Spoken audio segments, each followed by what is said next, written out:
Muy buenas tardes con todos y bienvenidos nuevamente a un programa, a un nuevo episodio de Conexión Jurídica. Su noticiero, no tan noticiero a veces, pero espero que ya sea favorito para poder enterarnos de lo que ha estado ocurriendo en estos días, para poder aprender un poquito más de todas las noticias, pero siempre desde un punto de vista jurídico, aportando un poco más, aportando siempre un poquito más de conocimiento para todos los interesados. Y Jersey, ¿qué tal? ¿Cómo te encuentras el día de hoy? Muy buenas tardes, Renzo, y muy buenas tardes a las personas que ya se están conectando. Bienvenidos a Conexión Jurídica. Soy Jersey Perales. Un agrado para mí, como siempre, estar presente frente a sus pantallas. Buen provecho a las personas. Recordemos que estamos en horario de almuerzo. Buen provecho a las personas que ya están degustando de su almuerzo. Valgan redundancias. Gracias por estar presente el día de hoy. Ya casi las 2 de la tarde estamos cumpliendo nuestro horario. Estamos dentro del horario. Estamos dentro del horario. Un poquitito tarde, pero ahí vamos. Ok, producción también ha mejorado. Ahí se puede ver la hora, así que en cualquier momento podemos guiarnos de ello. Pero algo que quiero resaltar es el número de WhatsApp que se encuentra en la parte superior derecha. Sí, explícame por favor. Para todos los que ya se están preguntando. Hasta yo me lo estoy preguntando. He venido y también he preguntado, pero nadie me ha querido responder. Yo tampoco sabía, pero me lo tenía que comunicar. Pero alguien lo tiene que presentar, ¿no? Si no soy yo, tienes que ser tú. Bien, a todas las personas, para conocimiento de todos, ese número de WhatsApp es de la producción para que ustedes puedan hacer llegar sus saludos, puedan hacer llegar sus mensajes, sus argumentos, sus opiniones, siempre y cuando se mantenga el debido respeto. Ah, no, sí. Por supuesto. La verdad, sí, eso debe estar claro. Era importante. Yo estaba pensando que era el número de Yape. No, todavía. Falta para eso. Todavía somos una organización sin fines de lucro, ¿no? Sí, por el momento. Después va a estar nuestro QR grandazo ahí ocupando un cuarto de la pantalla. Espero que algún episodio sea mi QR. Otro el tuyo, okay. Otro el de la empresa en general, y ahí vamos sorteando, ¿no? Entre días que se cambien los claro. QRs. Primero para ti, luego para mí. No, qué bueno sería, ¿no? Para así poder salir y poder empujarnos un buen almuerzo. Y así nos damos 3 horas de programa, no importa. Ah, no, ahí sí no me duele. Ahí ya no tienes tiempo límite. No reprograma audiencias, ¿no? Y qué importante y qué feliz me siento también por recibir comentarios. Mira, en la parte introductoria del programa recién, Isaac Gómez nos hace llegar sus saludos desde Breña, acompañándolos con mi buen almuerzo. Hoy tocó costillas a la barbacoa, Renzo. Buen provecho, estimado Isaac, cuídate mucho. Gracias. Querido Isaac, espero que disfrutes de tus costillas, espero que te contagies o de coli, o de listeria, o de salmonela, o de hepatitis E, que son las clásicas del chancho mal cocinado. Así que provecho con el almuerzo. Ya los tenías ya todo, sí, todo grabado. Sí, o sea, ya, claro. Totalmente. Cultura general, ¿no? Cultura general, hay que cocinar bien el chancho. Una de esas enfermedades le va a caer. Sí, claro. Espero que no sea de ese virus, no miento, de esa larva que te llega incluso a comer el cerebro, que son los casos más extremos. Gracias, Isaac Gómez. Juegos y más nos dice doctor Renzo, buenas tardes. ¿Usted se considera un abogado progresista? Opine si es conservador o progresista. Saludos desde lejos. Gracias. Qué extraña pregunta. Qué extraña pregunta. Bueno, yo como abogado soy un sujeto que se apega a la ley, no a una ideología política. La norma es independiente en su aplicación a las ideologías políticas, así que yo me voy a las razones y a la ley. Ni progresista ni conservador. Si fueras un político neto, quizás lo tendrías más seguro, ¿no? Ah, claro. Si fuera político, mi inclinación moral es hacia conservador. Si fueras militante, mi inclinación moral. Pero yo como abogado no soy ni uno ni el otro, pues simplemente soy una persona que busca que se cumpla la ley. Ahí tienes la respuesta, estimado amigo. Juegos y más. Jean-Pierre nos dice saludos estimados desde la provincia constitucional de San Juan de Lurigancho. Un saludo ahí a Jean-Pierre desde San Juan de Lurigancho. Gracias. Más bien coméntanos qué estás almorzando para que acá mi estimado Renzo te conteste agradablemente. Solo di que estás almorzando y punto. No quiero sacar más hígado. El día de hoy, como anunciamos, el día lunes hay una especie de epidemia acá en los ambientes de Jeput. Todos andamos enfermos. Como bien Jersey lo decía hasta de broma, pero ciertamente es cierto. Tenemos acá la variante de Jeput, de la gripe común. Todos estamos un poquito mal. Me incluyo, me está costando un poquito hablar. Por ahí de rato en rato tal vez me escuchen toser. Pero igual es un sacrificio que hacemos acá por el bien de todos ustedes, para compartir, por amor al arte y para después poder comer. Totalmente de acuerdo. Julio Durán García, para empezar ya los titulares. Saludos para Renzo, Galáctico de Galácticos. Un saludo para Julio, un enorme agradecimiento que te puedas conectar y compartir con nosotros un poco de este programa. Y muchas gracias a todos. Asimismo, como ustedes son testigos, estamos leyendo la gran mayoría de comentarios. En lo que podamos, lo vamos a hacer. Allí tienen nuevamente el número de producción del WhatsApp donde pueden mandar sus saludos, pueden mandar sus argumentos, sus opiniones, o pueden maltratar a nuestra producción. Cuando nosotros mismos lo chancamos, ustedes también pueden hacerlo. Cuando se note que se han equivocado, por supuesto. Mejorías. No por las puras. Mejorías. Sí, claro, como por ejemplo, ahorita ya podrían ir presentando sus quejas por escrito de por qué hasta ahora no salen nuestras redes sociales. Totalmente de acuerdo. Ni siquiera en la presentación del programa. Que reiteradas veces lo has venido mencionando. Sí, claro, por supuesto. Entonces su palabra es aire, compañero. Eso es lo que nos están diciendo. Eso parece que acá nadie valora nuestro trabajo. Muy bien, después de esta pequeña breve introducción, vamos a pasar a comentar los titulares que tenemos para el día de hoy. A ver, ¿qué novedades nos trae Perusalén esta semana? Bueno, estos días. Señores, Betsy Chávez afrontará pedido de impedimento de salida del país por 12 meses. Se veía venir, después de todo el papelón que hubo por su prolongación de prisión preventiva y el pronunciamiento del TC, se veía venir de que el Ministerio Público... que se ha demorado un poquito. Yo creo que el Ministerio Público ha estado pensando qué hacer. Podría ser, pero bueno, ya lo conversaremos más en su momento. Asimismo, esta audiencia va a ser transmitida por Ejeput, así que atentos para cuándo va a ser. Poder Judicial rechaza aplicar ley de amnistía a militares procesados por violencia de los derechos humanos. Eso es algo que yo había avisado. Eso es algo que yo acá había dicho que podía ocurrir y debía de ocurrir. Y bueno, parece que se pronosticó, se auguró y ocurrió. Si mal no recuerdo, fue antes de la promulgación de esta ley. Sí, fue antes de que se promulgue. Hombre pitonizo, sí, desde ya. Es que la verdad, cuando esto era pronosticable muy claramente dentro del ámbito jurídico. Que bueno, ya lo profundizaremos en su momento. Y nuestra noticia principal: informe de la Junta Nacional de Justicia propone suspender a Delia Espinosa, la actual fiscal de la Nación. Y sigue esta pugna entre la Junta Nacional de Justicia y el Ministerio Público. Seguimos dándole vuelta al mismo hecho. Seguimos dando vuelta, el hecho ya lo conocemos, igual lo vamos a recordar, pero básicamente este hecho que aparentemente tiene múltiples consecuencias, ahí lo conversaremos. Y hablando también de la Junta Nacional de Justicia, rechazan vacancia del presidente de la Junta Nacional de Justicia, Gino Ríos. Y esto ha tenido polos opuestos. Magistrados que han votado a favor, magistrados que han votado en contra. ¿Quiénes son? Lo anunciaremos dentro de un momento. Vamos, ahí yo voy adelantando. Vamos a hablar de los hechos y luego yo sí voy a agregar mi opinión. Pero voy a diferenciar los hechos de la opinión, porque en lo personal yo sí estoy a favor de que no se le haya vacado. Pero ahí lo comentaré en su momento. Y para cerrar este gran programa el día de hoy, reglamento bicameral limita ingresos de fiscales sin permiso de sus presidentes, haciendo referencia al Congreso bicameral que vamos a tener para el año 2026. Diputados y senadores. Estos son los titulares que tenemos para el día de hoy. Gracias a los que ya están conectando, siendo partícipes de la edición. Asimismo, les invitamos a dejar su like, sus comentarios y a compartir la transmisión para que esto pueda llegar a muchas más personas y puedan estar informados. Vamos a iniciar con la primera noticia que tenemos. Betsy Chávez afrontará pedido de impedimento de salida del país por 12 meses. Va a ser evaluado y esto se da después del fallo a favor que recibió por parte del Tribunal Constitucional para que sea libre, para que se realice su excarcelación. Hoy en día Betsy Chávez se encuentra libre, más allá de saber en dónde va a establecerse, si en su pueblo natal de Tacna o si va a permanecer en Lima, porque recordemos que se encuentra en pleno juicio oral por el golpe fallido de Pedro Castillo del 2022. Sin embargo, en esta oportunidad viene la denuncia por parte de una fiscal suprema, Zoraida Ábalos, el pedido de impedimento de salida del país y pide 12 meses. Ahí yo creo que primero tenemos que recordar un poquito qué es lo que pasó. A ver, recordemos, acá me falta la fecha exacta, pero voy a dar aproximados. Hubo una prisión preventiva en contra de Betsy Chávez.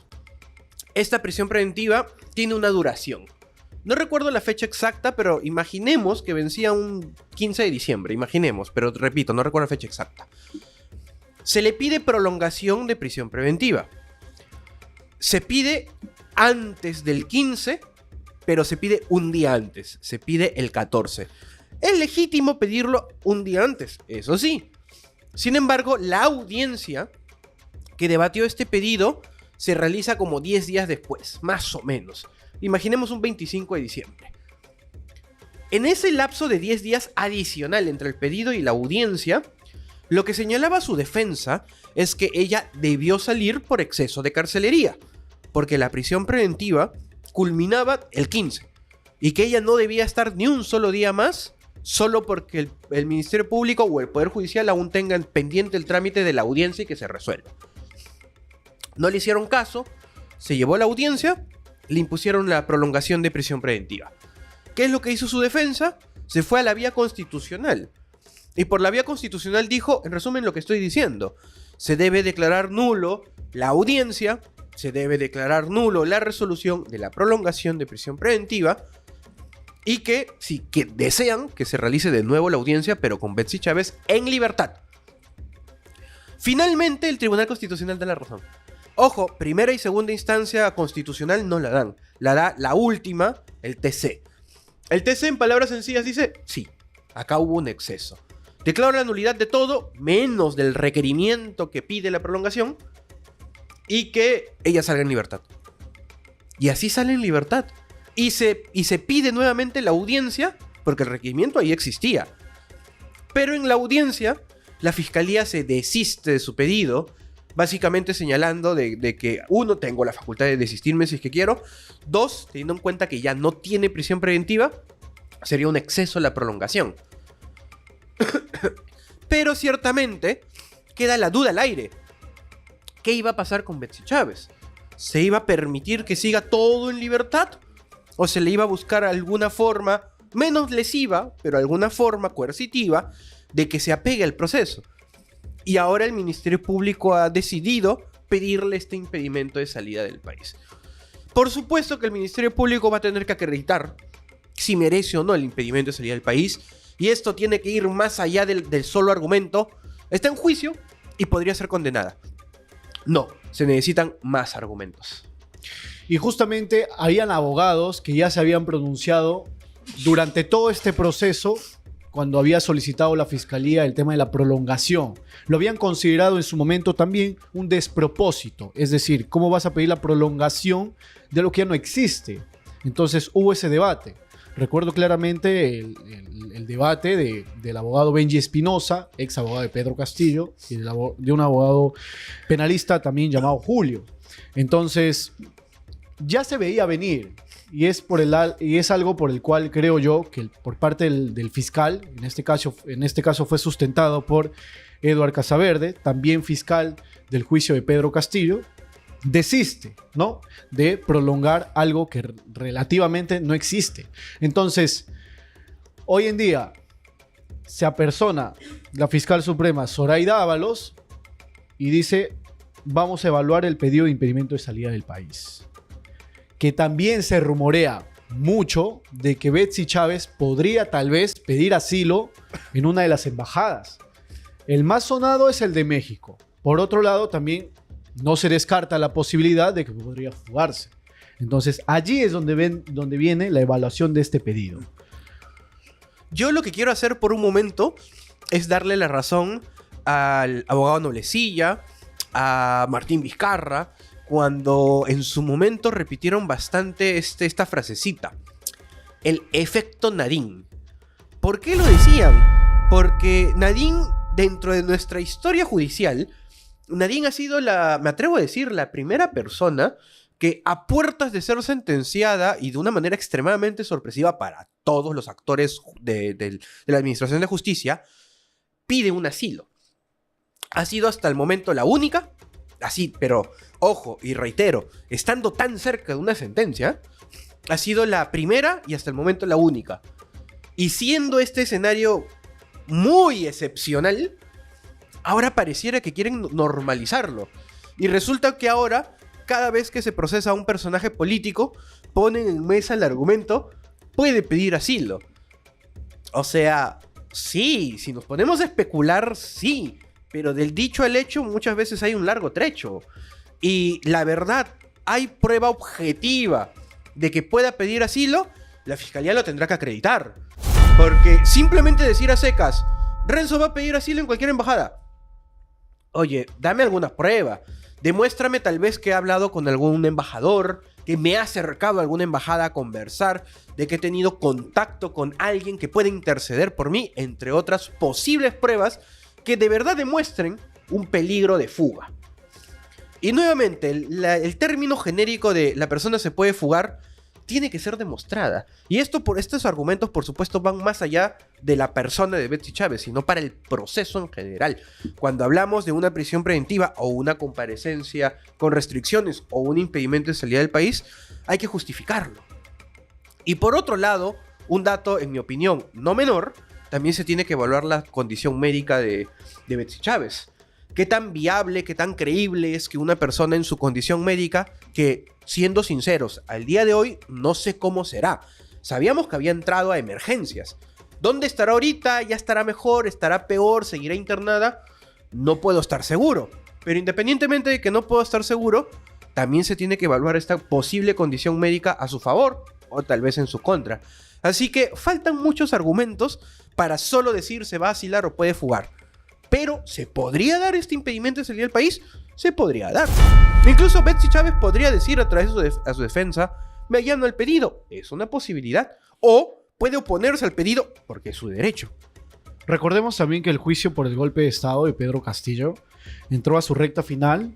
Las pruebas admitidas durante el control de acusación ya fueron presentadas. ¿No? En estos momentos se discute la admisión de pruebas nuevas. Prueba de oficio. ¿También se denomina así? Sí, lo que pasa es que la prueba nueva, técnicamente hablando, la prueba nueva es antes de empezar la actividad probatoria, pero ya terminó la actividad probatoria. Lo que viene después de la actividad probatoria es la posibilidad de la prueba complementaria o sobrevenida, son sinónimos, o la prueba de oficio. Así que sí, se está discutiendo una posibilidad de prueba de oficio, podrá aceptarse o rechazarse. Si se acepta, se actúa. Si se rechaza, continuamos a la siguiente etapa. Y la siguiente es alegatos de clausura. Los abogados tendrán el tiempo prudencial que los jueces estimen. El fiscal también. El fiscal, por supuesto, necesitará más tiempo que sus 3 horas, 4 horas, 5 horas, depende de la magnitud del caso. Los abogados tendrán un tiempo proporcional, 1 hora y media. Y de ahí, sentencia. Veremos finalmente lo que tanto se pronostica. Ahora, aprovecho justo la mención de esta parte, que ya se acerca la sentencia, del comentario de Josué Poma. Y dice, hola para ustedes, ¿Castillo es inocente o culpable? Y acá, ciertamente los jueces tienen la última palabra. Pero la pregunta es si es inocente o culpable del delito de rebelión. Desde un contexto jurídico. Exacto, desde un contexto jurídico. Políticamente pueden criticarlo o apoyarlo todo lo que quieran. Pero jurídicamente los jueces tienen una labor ahí interesante. Yo desde un inicio he sido de la postura, obviamente me podré equivocar, pero yo siempre he sido de la postura de que jurídicamente hablando, desde mi perspectiva, Castillo no ha cometido el delito de rebelión porque lo que hizo me parece un acto inidóneo.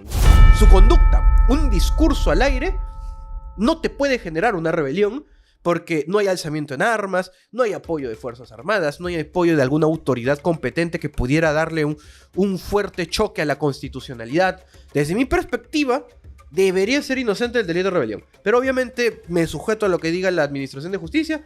Los jueces, esta sala tendrá la primera palabra, porque aquí viene la apelación, la segunda palabra y debido a la Corte Suprema, la tercera y última palabra. Benji Espinosa mencionaba que el término golpe de Estado es usado en ciencias políticas, más no en términos penales, en términos jurídicos.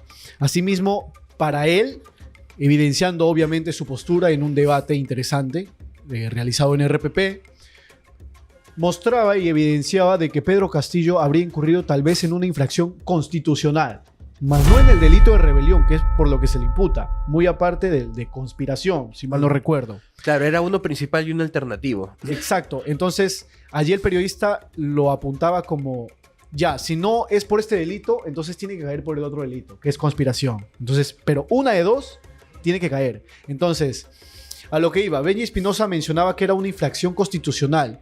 ¿Y qué amerita una infracción constitucional? Que sea apartado de la institución presidencial. Entonces, allí sí podría entrar el debate. Estamos hablando en términos jurídicos y legales, no en político, porque más allá, yendo a temas políticos, obviamente es muy cuestionable, es muy repudiable este tipo de actos. Entonces, en términos jurídicos, se hablaría de infracción constitucional, en términos jurídicos. Pero más no el delito de rebelión, que es por lo que se está imputando, y que finalmente estaríamos hablando de un aproximado de que el juicio Castillo estaría concluyendo en máximo 2 meses. Debería ser, ya porque que... son como 4 o 3 audiencias por semana. Sí, si no me exacto. equivoco. Me parece que 2, pero depende. A veces han subido y han bajado el ritmo. Claro, porque al principio eran como casi todos los Sí, días. al principio era muy extenuante porque han avanzado rápido la actividad probatoria, lo cual no está mal. Y para los alegatos de clausura siempre debe haber una pequeña pausa. No digo que se dilate el proceso, sino que como el alegato de clausura ya es procesar todo lo que ocurrió en juicio, los jueces suelen dar una pequeña pausa como para tener un par de días para prepararte, tanto para el fiscal como para los abogados defensores. Es lo usual.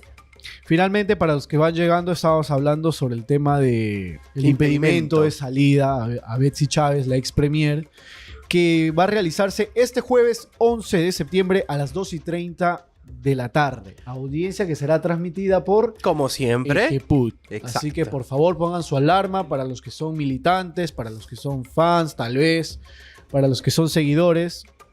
Jueves 2:30 de la tarde por Ejeput.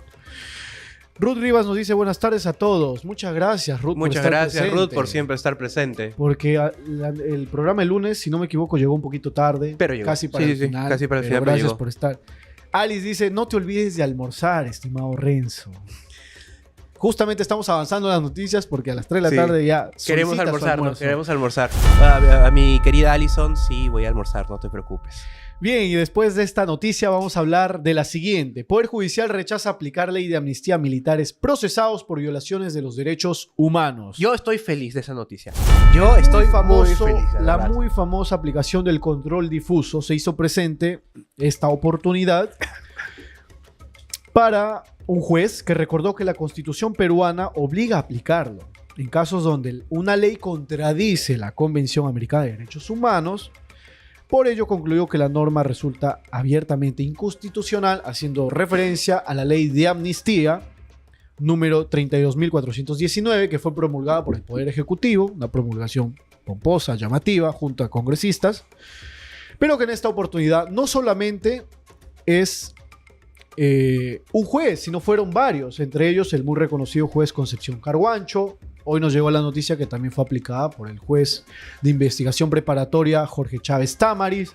Entonces, ya anteriormente habíamos hablado también de quiénes serán los jueces que aplicarían este control difuso o este control difuso convencional o constitucional. Y hoy en día ya van apareciendo. Asimismo, los recuerdo a cada uno de ustedes, antes de pasar a darle la palabra a mi compañero Renzo, de que vamos a hablar de nuestra noticia principal, todo sobre la suspensión del caso de Delia Espinosa por parte de la Junta Nacional de Justicia y esta pugna que ya va como 2 o 3 meses en nuestro país. Muy bien, te venía comentando, Renzo, de que los jueces ya están aplicando esta figura jurídica que es válido. ¿Cómo lo ves desde tu perspectiva? A ver, claramente nuestra Constitución, si la memoria no me falla, es el artículo 138. Mi memoria podría fallar, pero independientemente del artículo. Nuestra Constitución establece de que existe, indirectamente, una jerarquía normativa en nuestro país. En nuestro sistema en general. Siendo la punta de esta pirámide la Constitución. Y bajando todo cuerpo normativo con rango de ley, entiéndase ley y otros. Nada puede ir en contra del que está arriba. ¿Y qué es lo único que hay arriba de la ley? La Constitución. Así que, si bien el Congreso tiene la facultad de promulgar las leyes que estime convenientes, ciertamente estas leyes no pueden ir en contra de la Constitución. Cuando se advierte que puede darse el caso de que una ley atenta contra la Constitución, hay un mecanismo que se le ha otorgado al Poder Judicial para hacer un control de la constitucionalidad, que se llama el control de constitucionalidad. El control de constitucionalidad puede ser concentrado o difuso. El control concentrado es a través de una demanda de inconstitucionalidad, donde algunas instituciones pueden ir ante el Tribunal Constitucional y decir, oye, esta ley es inconstitucional, derógala. Y esto tiene que ver con la siguiente noticia, por eso lo voy explicando desde ahorita. Eso se llama control concentrado. ¿Quién puede pedir control concentrado? Por ejemplo, entre otras instituciones, el Ministerio Público. Repito, esa es una chiquita para la siguiente noticia. Y aparte del control concentrado, que lo ve el Tribunal Constitucional, está el control difuso. El control difuso ya lo hace el Poder Judicial. Pero el Poder Judicial no puede decir, esta ley es inconstitucional. Lo que puede decir es, aplicar esta ley en este caso en concreto es inconstitucional. Nótese la diferencia. En el control concentrado analizamos la ley. En el control difuso analizamos el caso en concreto. Y lo que ha ocurrido acá es un control difuso, porque lo hizo el Poder Judicial, de constitucionalidad, porque se ha analizado que en un caso concreto la norma es inconstitucional en su aplicación. ¿Y cuál ha sido este caso? El caso se denomina, lo tengo acá porque hay bastantes hechos, pero en palabras sencillas es un caso denominado Patrulla Raya, donde en abril del 1990 habrían habido diversos policías, militares, etcétera, que realizaron matanzas en Chumbivilcas, que es en Cusco, durante el primer gobierno de Alan García, habiendo ejecutado extrajudicialmente a 13 campesinos, entre otros hechos deplorables, pero que están en investigación. Así que quisieron beneficiarse con esta ley y claramente sus abogados dijeron, oye, aplícame la ley, aplícame esta amnistía y ciérrame el proceso. ¿Y qué dijo? Tengo entendido, Chávez Tamariz? Es un juez que tiene cierta data de haber utilizado el control difuso de constitucionalidad y pronunciamientos interesantes dentro del Poder Judicial. Básicamente dijo, no lo voy a aplicar. Por más que el Congreso diga que debo aplicarlo porque es ley, en este caso en concreto, esa ley es inconstitucional e incluso inconvencional. Solo para hacer la diferencia, la convención son las normas internacionales. Y alguna vez había dicho de que en el indulto, no amnistía, en el indulto se prohíbe indultar a quienes hayan cometido graves violaciones a derechos humanos. Por analogía, se prohíbe darle una amnistía a quienes han cometido graves violaciones de derechos humanos. Así que para mí era lógico de que tarde o temprano se iba a tener que inaplicar esta ley. Sobre todo porque por esta enorme garantía que brinda al Estado y una protección a las víctimas, porque esta ley a todas luces habla de impunidad, en mi opinión. Y es precisamente lo que buscaba la promulgación de esta ley, que recordemos, haciendo un poquito de reminiscencia, empezó en la Comisión de Constitución que en aquel entonces presidía el fujimorista Fernando Rospigliosi, y quien hemos visto varias veces en diferentes tomas a capa y espada, que sale a defender esta ley.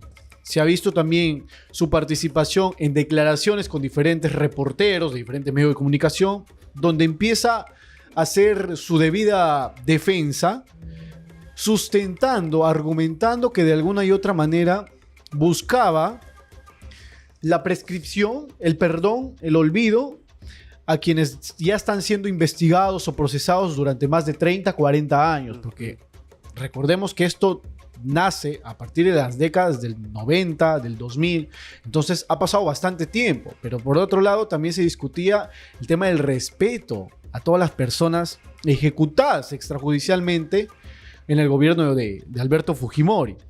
Entonces, precisamente era esto lo que buscaba la ley de amnistía 32.419, pero lo que nadie se esperaba, al menos por parte del Congreso o los congresistas, era esta figura ejecutada por parte de los jueces, del control difuso. Y ya lo has explicado, creo yo, claramente. Y además, Ruth Rivas te agradece, dice, gracias Renzo por la clara explicación sobre el principio del control.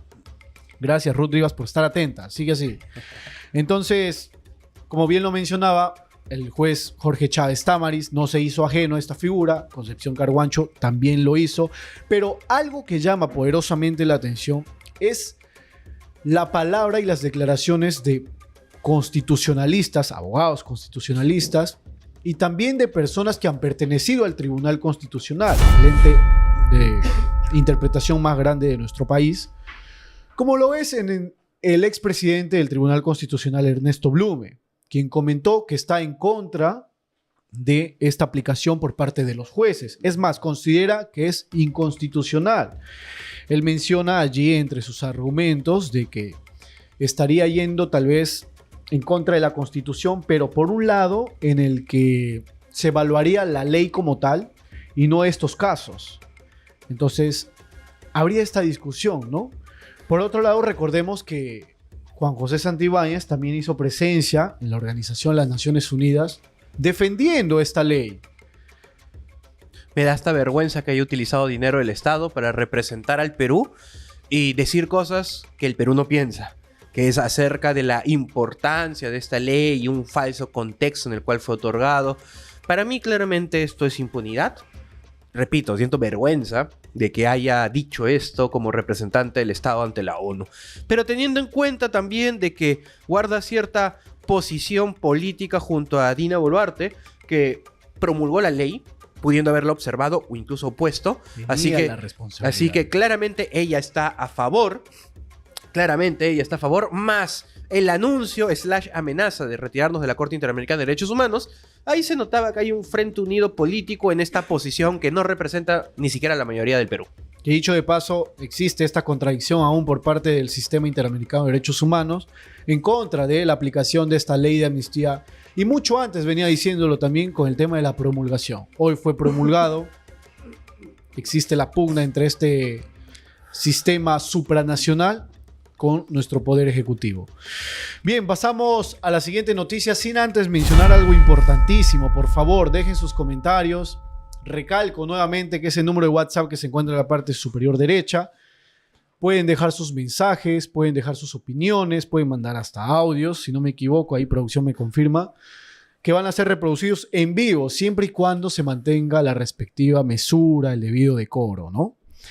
Pero paso a mencionar un curso de actualización que tenemos aquí en la Escuela de Gestión Pública y Derecho, detención policial, detención preliminar y prisión preventiva, que inicia en 3 días, quedan poquísimos días, 13 de septiembre, vía Zoom, vía virtual, y que estará dirigido a abogados, estará dirigido a jueces, a fiscales, a estudiantes de derecho que quieran profundizar un poquito más en el tema. Renzo, ¿qué tan importantes son estos cursos para todas las personas que nos están observando? A ver, en general, en el mundo del derecho actualizarse es importantísimo, porque la norma siempre cambia. Es normal, forma parte del dinamismo del derecho en general. Y ya lo venía diciendo también en algunas sesiones atrás, en algunos episodios atrás, han habido cambios importantes a nivel nacional sobre temas de detenciones, prisiones preventivas en abstracto.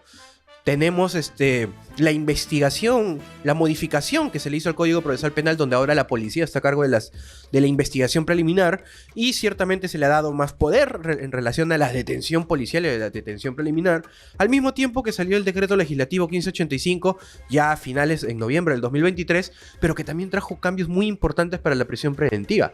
Es decir, cambios han habido y ya ha ocurrido un tiempo razonable donde distintas autoridades fiscales y judiciales han ido actuando en base a estos cambios para no solo estudiar la ley a secas, sino ver cómo este cambio ha sido real y efectivo o tal vez no tan efectivo en la práctica.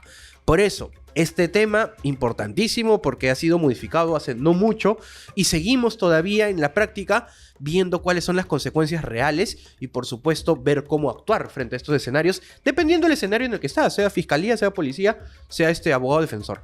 He allí la importancia fundamental para cada uno de ustedes, así que ya saben, detención policial, detención preliminar y prisión preventiva. Inicia este 13 de septiembre, no te quedes sin tu vacante. Bien, pasamos a comentar la noticia principal que tenemos para todos el día de hoy. Informe de la Junta Nacional de Justicia propone suspender a Adele Espinosa por 6 meses. Esta es una iniciativa, rápidamente, que nace por parte de la vicepresidenta de la Junta Nacional de Justicia, María Teresa Cabrera, pero anteriormente, a fines de julio, mediados de julio, Luis Miguel Caya, ex gobernador, consejero regional, el gobierno regional de Moquegua, había presentado una denuncia ya a la Junta Nacional de Justicia en contra de Adele Espinosa, porque aparentemente ella habría desacatado la resolución emitida, que ya todos conocemos, donde se repone a Patricia Benavides en el Ministerio Público como fiscal suprema y fiscal de la Nación. Un tema que ya hemos detallado muchas veces en este programa, que hemos ido desatando los hilos para saber si es que realmente se ha cumplido con la resolución o no, o qué medidas se ha tomado la fiscal Delia Espinosa. La última noticia es, como llegamos acá, se presenta esta posible suspensión que será evaluada por todos los magistrados. Sin embargo, quedará aparte María Teresa, que fue la ponente. Y he allí la declaración, el documento que se ha emitido por parte de la vicepresidenta María Teresa Cabrera.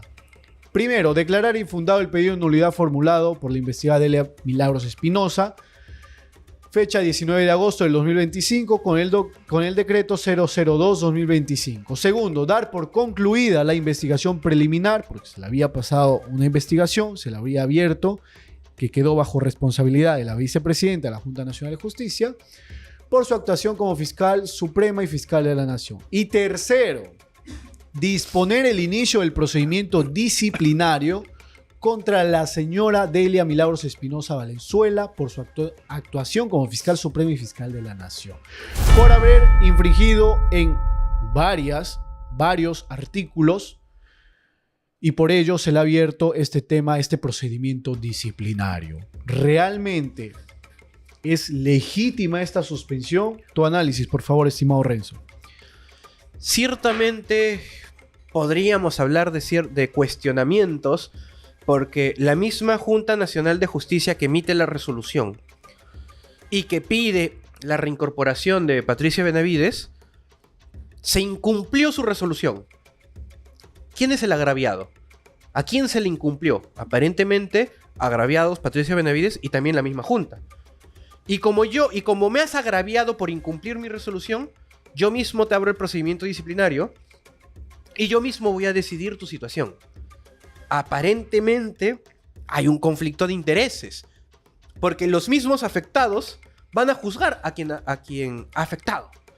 En consecuencia, desde una perspectiva un tanto constitucional, es una situación extraña que deberá dilucidarse en su momento, a ver si la Junta Nacional de Justicia tal vez tenga que ser conformada temporalmente por otros magistrados que no emitieron la resolución incumplida, para que de una manera imparcial se pronuncien sobre si hay o no hay infracción.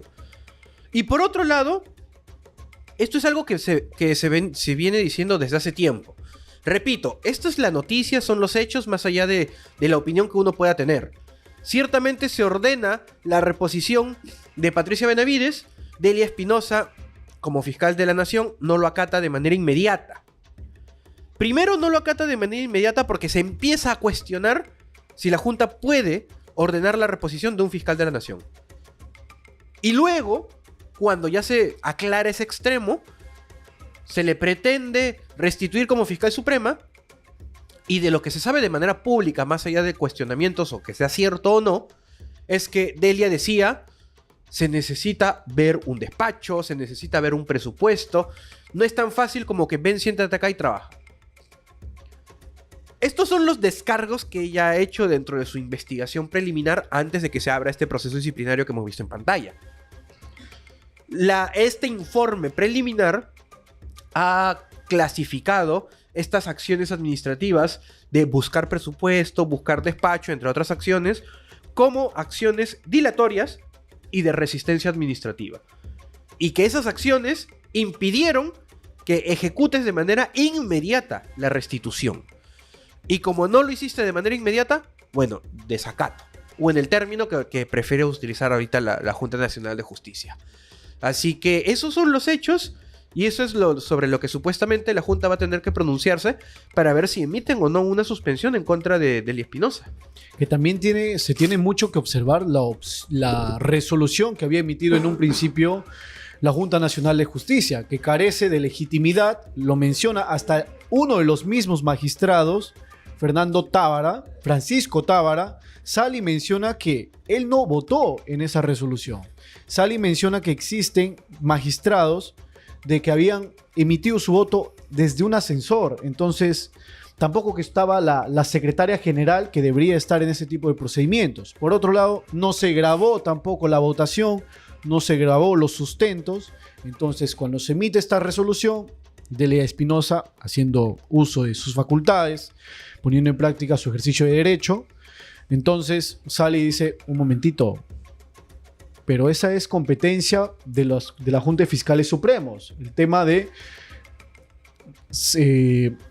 ponerme como fiscal de la nación, más no de ti, de la Junta Nacional de Justicia. Entonces existe esta rivalidad de argumentos, estas contradicciones que da mucho que pensar. Ahora, por otro lado, hablando en condicional, si es que en todo caso se procede a la suspensión de Delia Espinosa, ¿quién asumiría el cargo de fiscal de la nación? Ahí podemos utilizar como analogía la suspensión de Patricia Benavides. Cuando a Patricia Benavides se le suspende en el cargo como fiscal suprema y fiscal de la nación, el cargo quedó vacío, ciertamente. ¿Y qué hicieron los fiscales supremos? Hicieron una junta, se reunieron y decidieron un nuevo fiscal de la nación y eligieron a Delia Espinosa. Así que, suponiendo, en este condicional, como tú dices, en este escenario hipotético, de que se le suspenda a Delia, lo que correspondería es que nuevamente la Junta de Fiscales Supremos se reúna y que nombren a un nuevo fiscal de la nación, ya que el cargo no puede quedar vacío. Hay quienes dicen que, bueno, salió a mencionar también Tomás Gálvez, uno de los fiscales supremos muy cuestionados, que también tiene investigaciones, tiene carpetas fiscales dentro del Ministerio Público, a descartar totalmente la idea de que en la posibilidad de que se suspenda a Delia Espinosa, él podría tomar el cargo de fiscal de la nación, ya que recordemos que Juan Carlos Villena ya fue fiscal de la nación interino, Pablo Sánchez. Entonces, por temas de antigüedad, él tal vez podría tomar la batuta, ya que si en todo caso Pablo Sánchez no lo toma, pasaría Zoraida Ábalos, tampoco tomaría el cargo, allí recién entraría Tomás Gálvez. Pero el debate, son las preguntas que nacen a partir de este pedido de suspensión de Delia Espinosa, que obviamente su abogado Luciano López también ha salido a manifestarse en los medios de comunicación. Asimismo, diferentes abogados también han salido a mostrar su postura. Y es más, la mismísima fiscal de la nación también ha salido a pronunciarse. Y las vemos en imágenes. No sé si es que producción podrá o tendrá las declaraciones de la fiscal de la nación, Delia Espinosa, que también ya se encuentra en nuestra página de GEPUT, que también lo pueden revisar. Entonces, salió a manifestarse. No quiero spoilear nada de lo que ha dicho, pero obviamente ha dado la contra a esta solicitud por parte de la vicepresidenta de la Junta.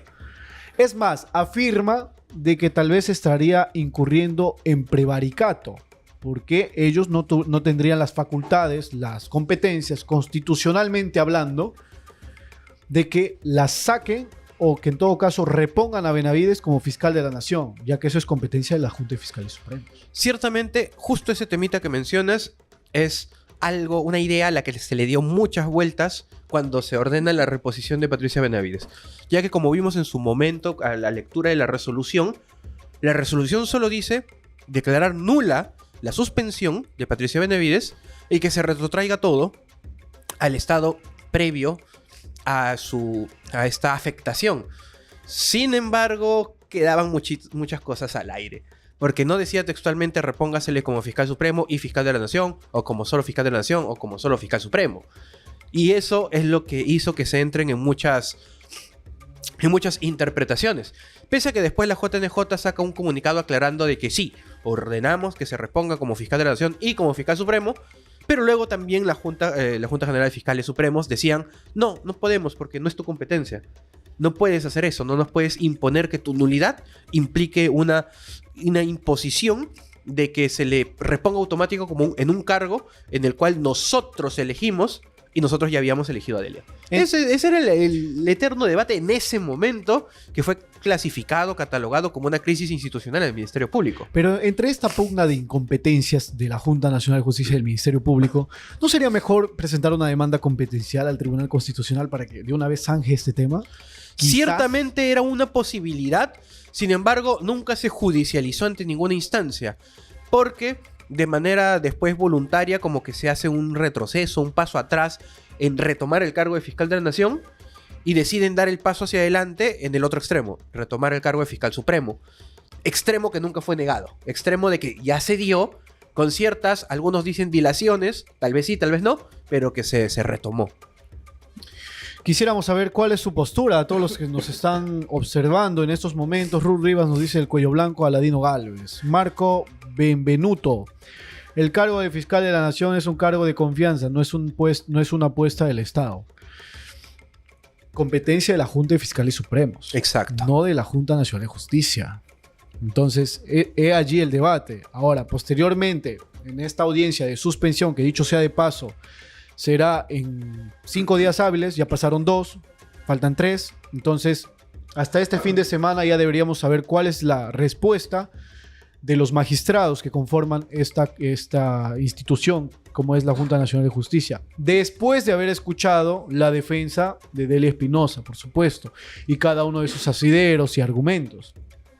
Entonces, es allí donde pasarán a votar la que planteó esta propuesta, que es la vicepresidenta de la Junta Nacional de Justicia, María Teresa Cabrera, no puede entrar en el voto. Por ello, sus demás compañeros quedará en sus manos si es que Delia Espinosa debe o no ser suspendida por 6 meses. Tenemos declaraciones, nos dice allí producción, de la fiscal de la Nación el día de ayer, que fue transmitida también por Ejeput. Vamos con las declaraciones.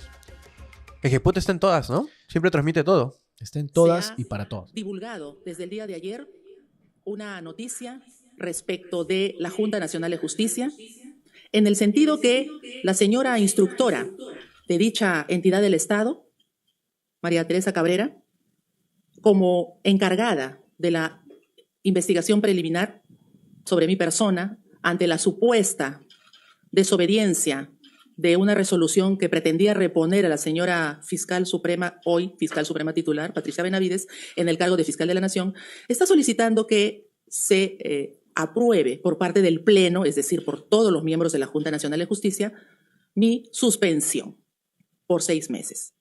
Todavía no se me ha notificado formalmente, oficialmente, pero, sin embargo, ya están circulando estos documentos que vamos a verificar su condición de oficiales una vez que se nos notifique.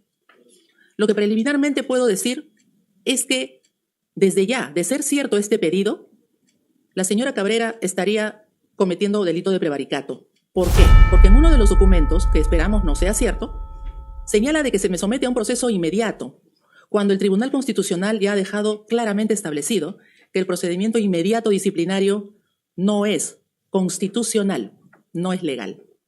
Eso por un lado. Por otro lado, quisiera que nos expliques un poquito lo que menciona el último, el tema del proceso inmediato disciplinario. Inmediato disciplinario ya fue totalmente zanjado por parte del Tribunal Constitucional, que ya no puede ser ejecutado. Sí, básicamente, bueno, no es una discusión del fondo, eso sí, aclararlo. No está, obviamente está en contra de la acusación, pero ahorita, como dice ella, muy prudentemente, de forma preliminar, porque no ha sido notificada, la información que circula en redes dice que habría un proceso disciplinario inmediato. El Tribunal Constitucional dijo, ese procedimiento no va. Así de simple. No va por atentar contra diversos derechos de defensa del administrado.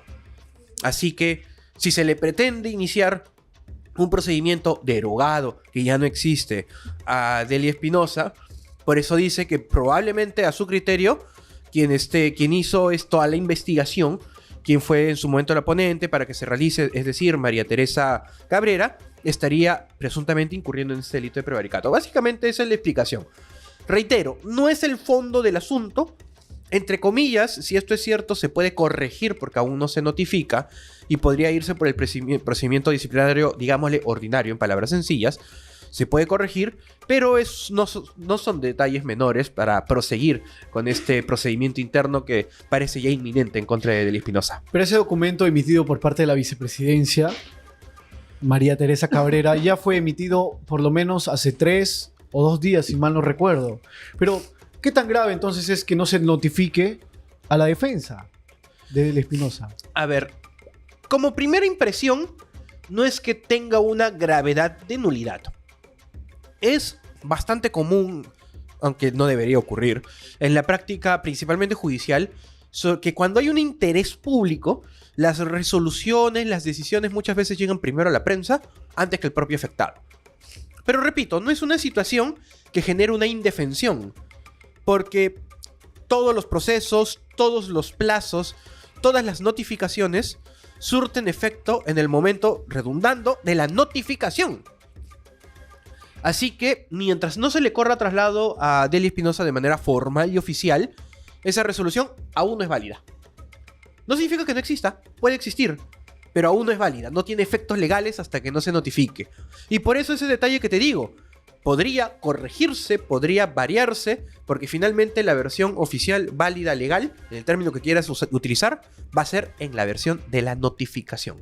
Justamente eso era lo que había reclamado en diferentes medios de comunicación su abogado, Luciano López, que era que él se había enterado de este documento por los medios de comunicación, porque en ningún momento se le corrió traslado, se le notificó para proceder al tema de la creación de los argumentos de defensa que se le debería presentar en dicha audiencia.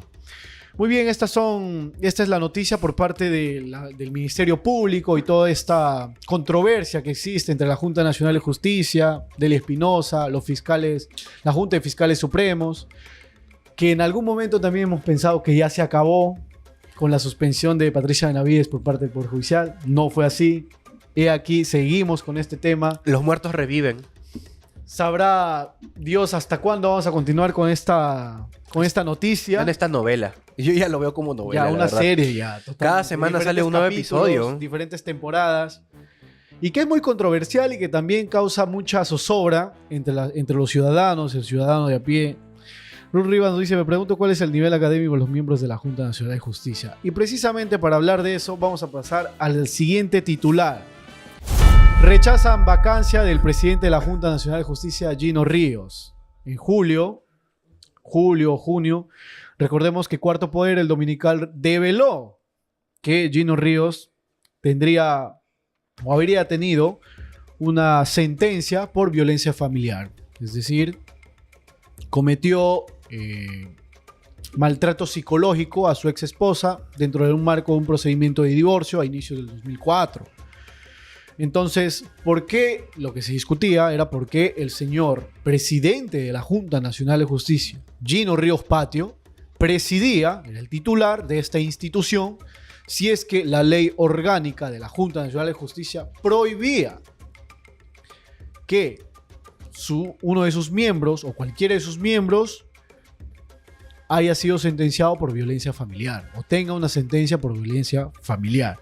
Su ex esposa en algún momento o la defensa de su ex esposa presentó o quiso presentar ante Josué Gutiérrez, el defensor del pueblo, quien también tendría responsabilidad por el tema del seleccionamiento de los magistrados, esta sentencia a sus manos. Entonces, ¿por qué no se tomó en cuenta? Existían dos escenarios, unos que estaban a favor de la vacancia y otros en contra. Se ha finalizado este debate con la votación de cada uno de sus compañeros, de los magistrados, que tendría por votos a favor solo dos, por parte de Francisco Tábara, quien había denunciado irregularidades en la resolución de Patricia Benavides, y Germán Cercovich. Y los que han ido en contra, María Cabrera, Jaime de la Puente, Víctor Chandubí y Cayo Galindo. Es aquí como llegamos a que Gino Ríos no va a ser vacado de la Junta Nacional de Justicia. Mi opinión personal, importantísimo. Mi opinión personal, bueno, los hechos ya los has dicho. Mi opinión personal, está bien que no esté vacado. ¿Por qué? ¿Por qué? Lo que pasa es que el reglamento de la Junta Nacional de Justicia genera como impedimento para ostentar ciertos cargos, incluido el cargo de Gino Ríos Patio, el que tenga una sentencia por una serie de delitos, entre ellos de algún delito contra la mujer o integrante del grupo familiar. ¿Entiendes? El de violencia psicológica. Ojo, sentencia. Y acá la pregunta es, ¿Gino Ríos Patios tiene una sentencia por este delito? La respuesta debería ser simple. O sí o no. Si es que la tiene, chau. Si es que no la tiene, discotequeras. La pregunta es, ¿qué hay en contra de Gino Ríos Patio? No hay una sentencia por violencia psicológica. Lo que hay es una resolución que otorga medidas de protección.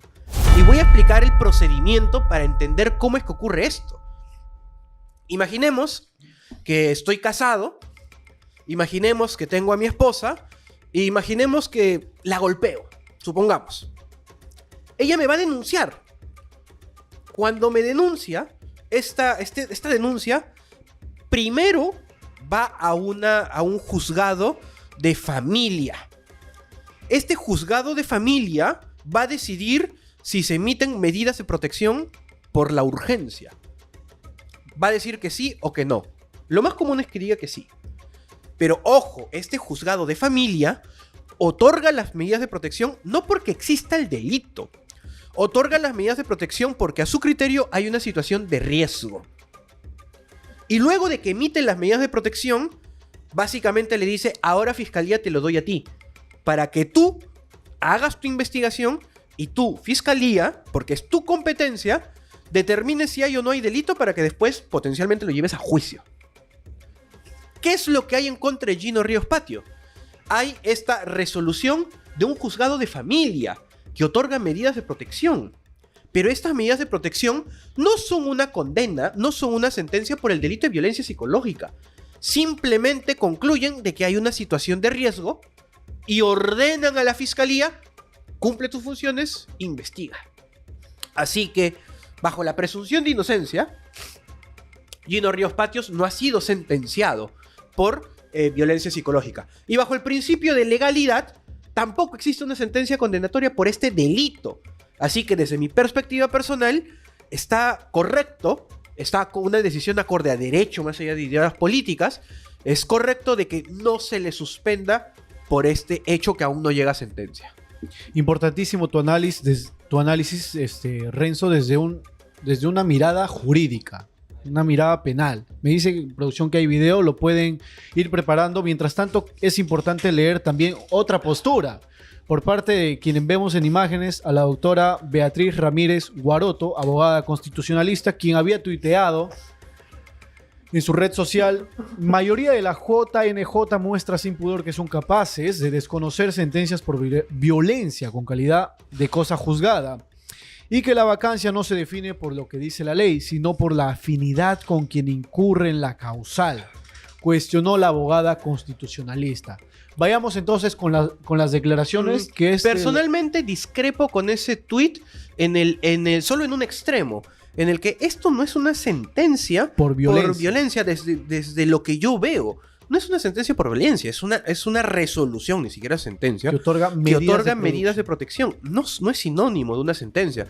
Porque si fuera, como ella ha puesto en su tweet, una sentencia por violencia familiar, en violencia psicológica, y firme, desde mi perspectiva, claramente tiene que irse. Pero no veo que sea el caso. Sin embargo, fue importante haberlo mencionado durante su selección.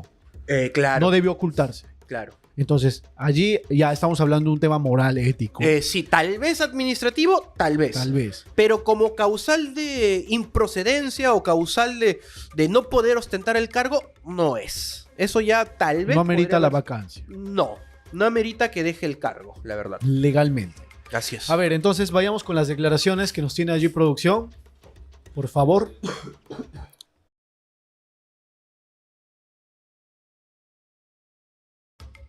Recordemos que es la abogada constitucionalista Beatriz Ramírez Guaroto, de quien acabo de leer el mensaje, su postura, su opinión de la red social X. Ahora en imágenes.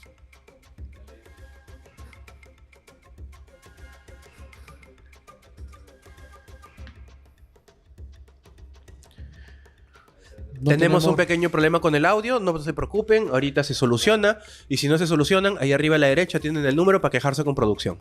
Así que cualquier cosa, allí. Así, el libro de reclamaciones también debería estar en ese número. Virtual, ¿no? Ahí está. Creo ahora sí. Me han callado la boca. Le has tenido que dar esa advertencia al público. Sí. Que recién se pueda reaccionar. Vaya. Está, doctor. Beatriz Ramírez, la abogada Beatriz Ramírez. Abogada, cuéntenos, ¿qué ha pasado en la audiencia, por favor? Pero Leticia, no eres. Nada, en la audiencia no ha habido básicamente igualdad de armas y la Junta ha dilatado por mayoría que sean reservada. ¿Y cuáles son los argumentos de la defensa? Nos han dicho que no hay ninguna sentencia para ellos, que no existe. Lo que han querido es, digamos, señalar que la defensa, digamos, básicamente ha señalado que la violencia no era de tanta gravedad y que debería ser analizada. Ellos dicen que es por un proceso de divorcio. ¿Eso es suficiente para que no se proceda a la vacancia? Para las organizaciones de defensa de los derechos de las mujeres no, pero bueno, vamos a ver qué es lo que dice este pleno. Si es consistente con la primera declaración de vacancia, debería declarar la vacancia, pero... Y de caso contrario, ¿cuál sería el procedimiento que continuaría? La vacancia tendría que darse. Habrá una reconsideración, supongo, si es que eso no se da, pero esperemos que la Junta Nacional decida sobre la separación y luego la vacancia. Algo chiquito que quiero agregar es que ella usa una comparación, una analogía con un caso anterior. Si bien no recuerdo ahorita el nombre del magistrado que sí fue removido de la Junta Nacional de Justicia, ahorita se me fue el nombre, me disculparán por eso. Sin embargo, sí recuerdo claramente de que la persona que sí fue vacada sí tenía una sentencia, entiéndase, de un juzgado penal. Que fue por prevaricato. Que fue que sí lo condenaba por un delito de violencia. Era un delito de violencia. Sí lo condenaba por un delito de violencia. Internamente se armó el expediente para que sea retirado y fue retirado. Pero él sí tenía una sentencia, entiéndase y repito, mucho penal. No veo posible utilizar ese antecedente, ese precedente hacia Gino Ríos Patio, porque él no tiene una sentencia penal. Él solo tiene una resolución de un juzgado de familia que otorga medidas de protección. Y ojo, mi opinión va más allá de una simpatía con el señor Gino Ríos Patios, sino que desde una perspectiva de mi posición, de un principio de legalidad, pegándome a las normas establecidas, es correcto que no se le remueva. Y es lo que él justamente ha manifestado, porque dice que no renunciará, argumentando que no tiene antecedentes penales y que la sentencia se dio en un contexto civil. Entonces, para ir finalizando el tema, en la ley orgánica se establece la prohibición de personas con sentencia familiar, pero en este caso estamos hablando de una resolución que otorga medidas de protección, más no una sentencia penal como tal. Exacto. Ha quedado totalmente esclarecido, entonces, para que cada uno pueda sacar sus conclusiones, este es el tema jurídico, el tema penal. Por otro lado, ya podemos hablar de temas idóneos, morales, éticos, que es totalmente distinto a lo que ya hemos mencionado. Ruth Vivas, como mujer pienso diferente, totalmente aceptable. En este programa hemos recibido diferentes argumentos, diferentes posturas, que obviamente las rescatamos con total simpatía. Se aceptan las argumentaciones contrarias, obviamente. Entonces, más bien se agradece tu sinceridad y la sinceridad de todas las personas que están viéndonos, que están en la edición del día de hoy. Bien, para finalizar, vamos a ir con el último tema del programa. Reglamento bicameral limita ingresos de fiscales sin permiso de sus presidentes.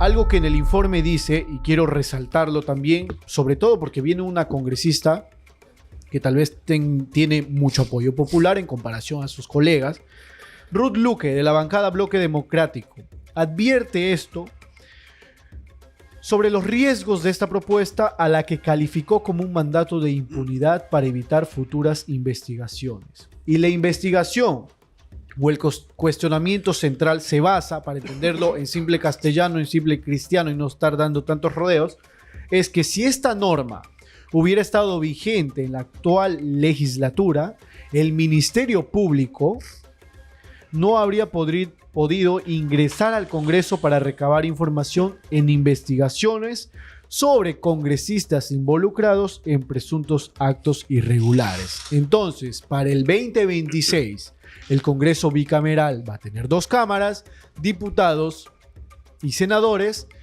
De aprobarse este reglamento o de modificarse el reglamento bicameral, los presidentes de estas cámaras individuales tendrían que aprobar el permiso para que puedan ingresar los fiscales a realizar sus respectivas diligencias, lo cual Ruth Luque lo denomina un mandato de impunidad. Tal vez no impunidad, porque dentro de todo hay una condición para entrar. No te dice no entres, sino que te pongo una condición. Pero, independientemente de esta condición, yo lo veo obstruccionista.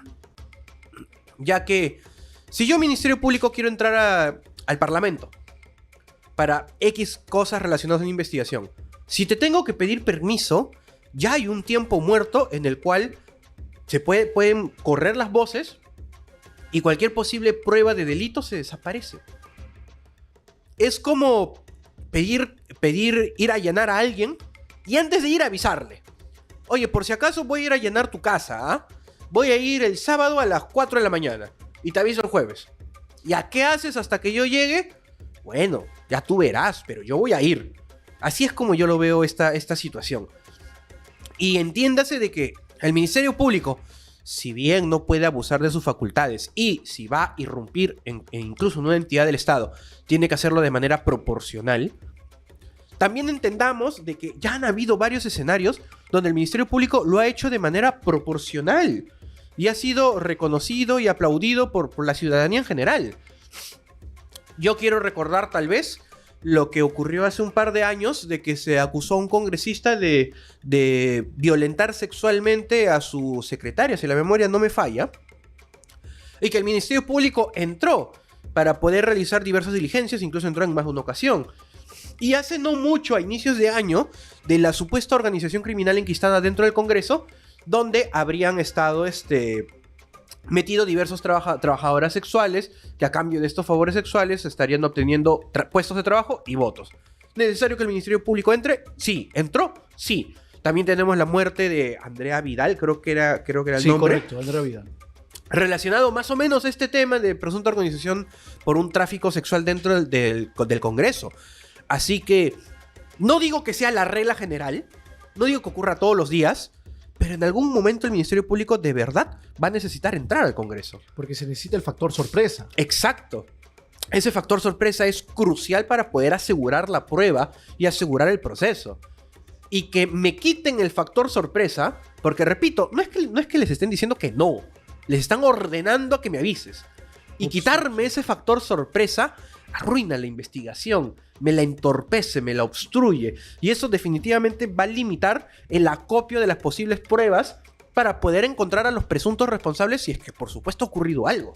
Claro, porque aparte también se tiene que tomar en cuenta cuánto tiempo puede tardar los presidentes de diferentes cámaras en aprobar el permiso a la Fiscalía, al Ministerio Público. Entonces esto demandaría que se corra la voz y que cada congresista limpie tal vez documentos que son necesarios revisar, o en este caso las diligencias respectivas que tiene que tomar en cuenta el Ministerio Público, de que se limpien todos los hechos, de que se desaparezcan tal vez elementos probatorios. Entonces, de alguna y otra manera, como bien lo denominabas, se hablaría más de obstrucción antes de impunidad, porque eso, impunidad, creo o tengo entendido que se refería a negar totalmente, claro, tajantemente, el ingreso de los fiscales. Entonces, concuerdo con la denominación que haces, que es un tema de obstrucción.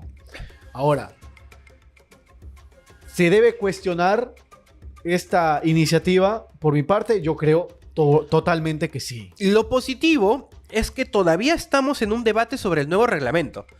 Entendamos de que como se está retornando a la bicameralidad, es necesario que se apruebe un reglamento de cómo va a funcionar con lujo de detalles, como cualquier entidad pública lo tiene.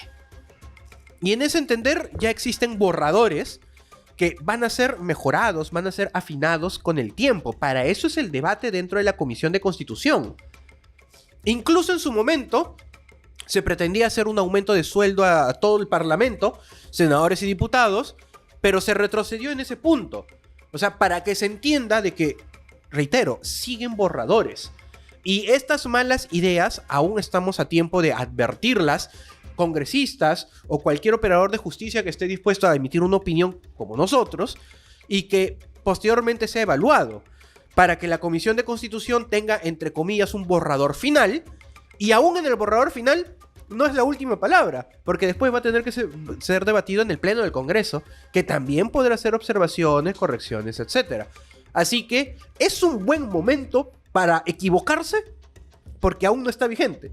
Es un buen momento para ir advirtiendo posibles errores y tratar de evitarlos. Y digo tratar porque nunca va a salir un reglamento perfecto a la primera, pero al menos tratemos de que los posibles errores sean cosas menores, no algo tan posiblemente trascendental como esto. Y que se retroceda o que se dé el cese, así como se hizo en el incremento de sueldo que oscilaban, grosso modo, 35.000 soles, casi 40.000 Casi igual soles. que la presidenta. Exacto, casi 40.000 soles. Y que tal vez, posiblemente, en un futuro se puede entrar al debate de por qué la presidenta está ganando igual a los congresistas. Alcémosles el sueldo. Claro, porque ese había sido, justo ese fue uno de los argumentos de por qué a Dina se le aumentó el sueldo. Que hasta cierto punto algo de razón había. De por qué la presidenta, siendo la persona más importante del país, gana menos que el congresista. Hay que subirle.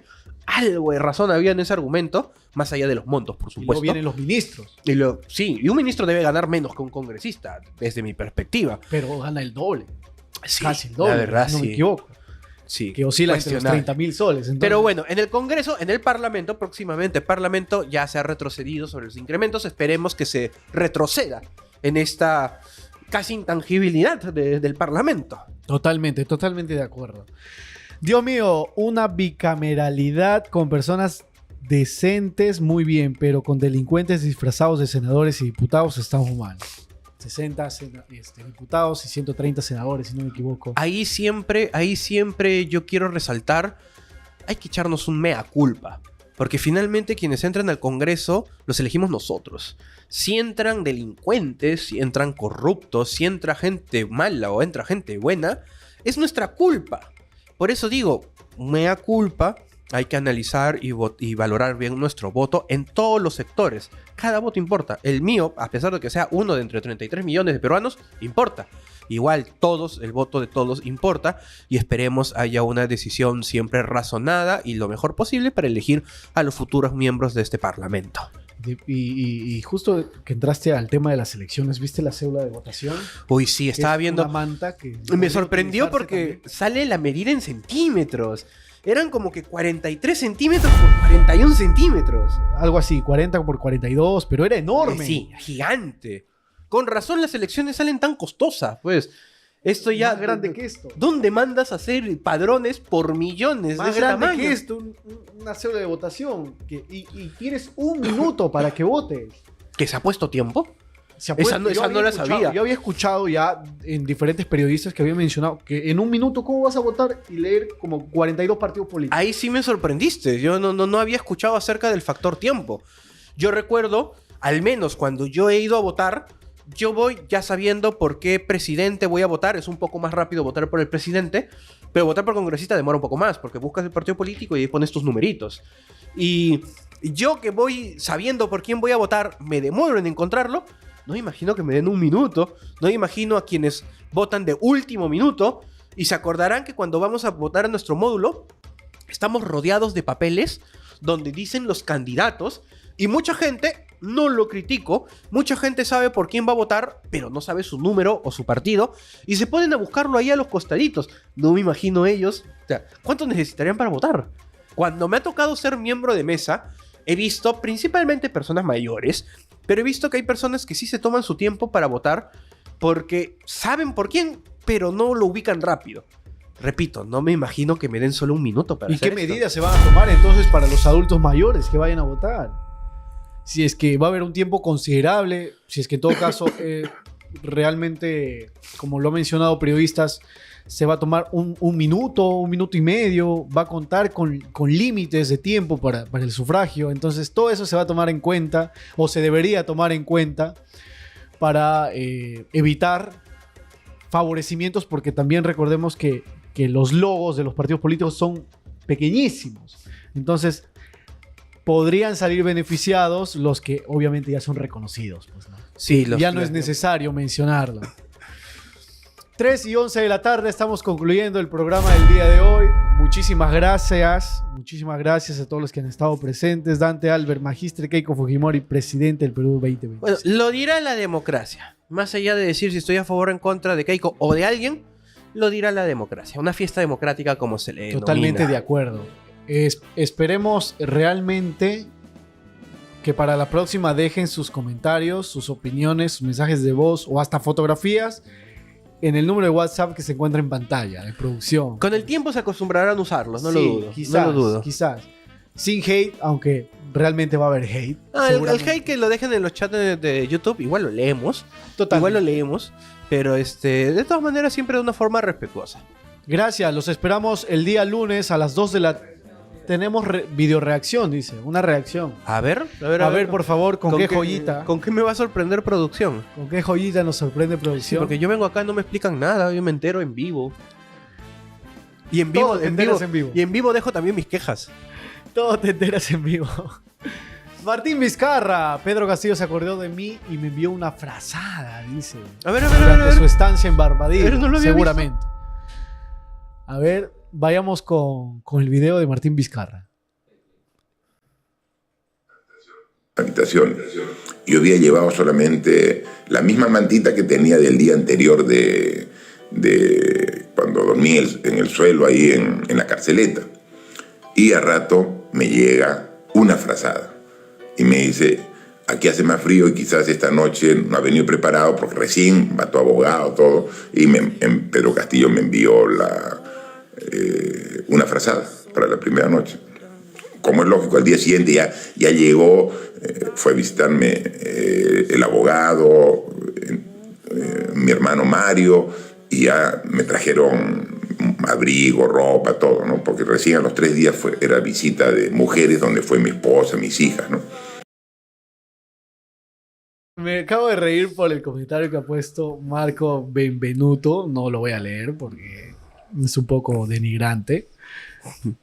Por la reserva que debemos mantener por el programa. A mí me causa cierta gracia. Pero me dio risa. La solidaridad de Castillo, porque obviamente compartir una frazada ya creo que va más allá de las ideologías políticas, va más como un tema de empatía, un gesto que ciertamente se aplaude. Habías leído por ahí de que Martín Vizcarra también había dicho de que Castillo le ofreció frutita. En esa palabra, frutita. Diminutivo, ¿no? Sí, había escuchado Sí. y había leído también. Y la verdad, un gesto dentro de todo bonito, porque son pequeñas acciones que no te quitan lo valiente, no te quitan lo que puedes estar protegiendo, cuidando detrás. Así que dentro de todo es un acto humano que se aplaude. Fuera del color político. No, que por cada uno supuesto, tiene. por supuesto.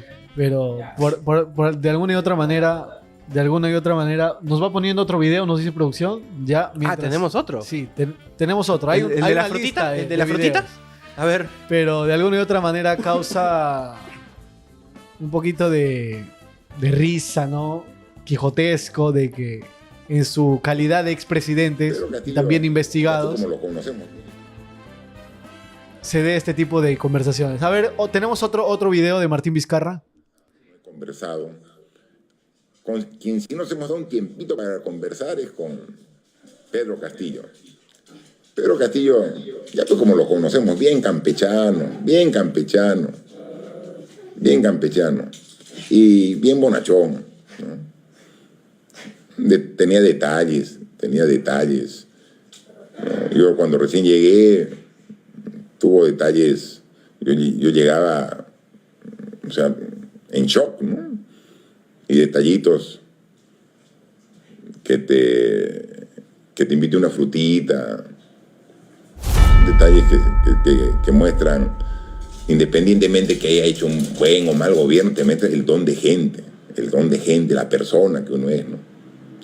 Bien, cómo tratas a la gente, ¿no? O sea, yo trato con respeto a todos y todos me tratan con respeto, ¿no? O sea, no he recibido ni una. Por eso Recién me percato. Es un live de TikTok, ¿no? Es un live de Es TikTok. un live de Y TikTok. faltó la parte donde dice tiki tiki la pantalla. No han dado tiki tiki la pantalla. Me gustó esa frasecita que dijo de don de gente. Don de gente. Ciertamente es algo sin necesidad de generalizar, pero sí es algo que siempre he podido ver, no del limeño, sino de muchas personas de provincias, esa solidaridad, digamos, injustificada, porque no te lo ganas, pero te tratan con mucho cariño, con mucha atención. Y lo digo porque Martín Vizcarra ha resaltado de que Pedro Castillo sí, siempre ha mostrado una personalidad campechana en esas palabras, pero muy atentos dentro de todo, así que nuevamente se aplaude el lado humano que Pedro Castillo está demostrando ahí con Martín Vizcarra en una situación que para ambos, por supuesto, es complicada y es difícil. Y comparto la postura que dice acá Ruth Rivas y Marco Benvenuto, porque dice Vizcarra es muy hábil, una dificultad la pone en oportunidad. ¿Cómo se hace querer ese? ¿Cómo hay gente que cae bien fácilmente? La popularidad que ha sabido ganarse Martín Vizcarra y, Sí, como eso es bien cierto. dice Ruth, la oportunidad que ve en cada dificultad y brecha que le pone Eso es muy cierto. es Muy cierto. demasiado hábil para sacarlo provecho. Tiene una habilidad para generar empatía con él y hacia otras personas bastante aplaudible, la verdad. Precisamente por eso es que hace campaña política estando hasta inhabilitado, pero bueno, ya veremos cuál será su estrategia política, si es que tiene a futuro. Pero definitivamente no creo que esté mintiendo. Empiezo por ahí y repito, se aplaude el lado humano de Pedro Castillo y el reconocimiento que le hace Vizcarra, esas pequeñas acciones. La fruta prohibida, dice Isaac Gómez. Gracias, Isaac, por tus comentarios. Gracias. Muchas gracias a todos. Gracias por estar presente en el programa, en la edición del día de hoy. Esto fue todo. 3:18 de la tarde. Quizás nos hemos pasado un poquito del tiempo. Normalmente terminamos 1 hora, 1:15. A ver, si nos dices tu nombre completo, ya que producción ahí no nos está reconociendo. Jersey Perales Linares, para ustedes, para servirles la información que se le hace llegar. Y Con ustedes, Renzo Córdoba Torres, muy feliz y agradecido de que hayan llegado hasta este punto del programa. Muchas gracias también a los que nos vean en la repetición, en el grabado que siempre está colgado en las redes de Ejeput. Y recuerden, Conexión Jurídica llega gracias a Ejeput, la mejor formación jurídica. A todos ustedes que tengan un muy buen fin de semana. muchas gracias.